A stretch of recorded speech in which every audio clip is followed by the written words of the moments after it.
ঈদ মানেই আনন্দ, পরিবার পরিজনের সঙ্গে সময় কাটানো আর নানা রকম সুস্বাদু খাবারের আয়োজন। বিশেষ করে ঈদ উল আজহায় গরু, খাসি বা ভেড়ার মাংসের নানা পদ ছাড়া যেন উৎসবই পূর্ণতা পায় না।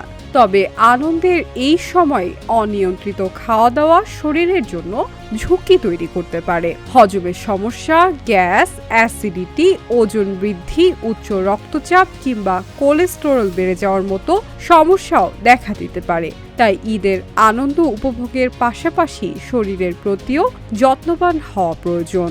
চলুন জেনে নেওয়া যাক ঈদে অতিরিক্ত খাওয়া দাওয়ার পরও কিভাবে সুস্থ থাকবেন। পরিমিত খাবার খাওয়ার অভ্যাস করুন। ঈদের দিনে একসঙ্গে অনেক বেশি না খেয়ে অল্প অল্প করে কয়েকবার খাওয়া ভালো। সকালে হালকা নাস্তা দিয়ে শুরু করতে পারেন। সারাদিন শুধু মাংস নির্ভর খাবার না খেয়ে খাবারের তালিকায় শাকসবজি, সালাদ, ডাল ও ফল রাখুন। এতে শরীর প্রয়োজনীয় ফাইবার এবং ভিটামিন পাবে। পর্যাপ্ত পানি পান করুন। গরমের সময় এবং অতিরিক্ত প্রোটিন জাতীয় খাবার খাওয়ার কারণে শরীরে পানির চাহিদা বেড়ে যায়। তাই দিনে পর্যাপ্ত পানি পান করা জরুরি। কোমল পানীয় বা অতিরিক্ত মিষ্টি পানীয়র বদলে পানি, লেবুর শরবত এবং ডাবের পানি বেছে নেওয়া ভালো।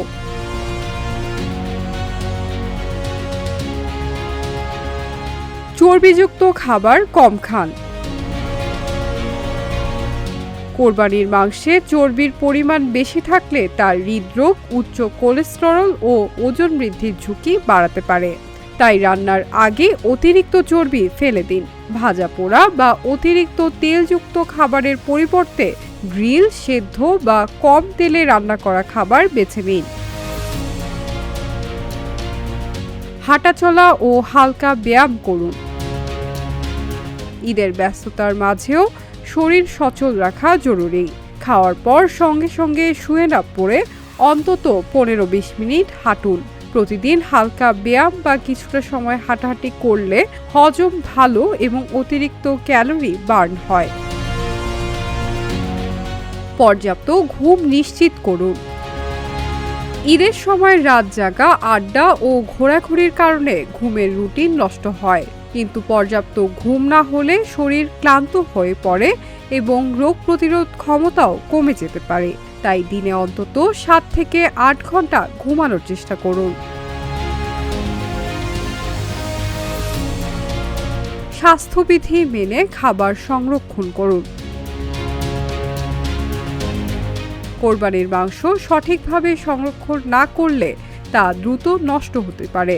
মাংস ভাগ করে পরিষ্কার পাত্রে বা প্যাকেটে রেখে ফ্রিজে সংরক্ষণ করুন। রান্নার আগে ভালোভাবে ধুয়ে এবং যথেষ্ট তাপে রান্না করা জরুরি।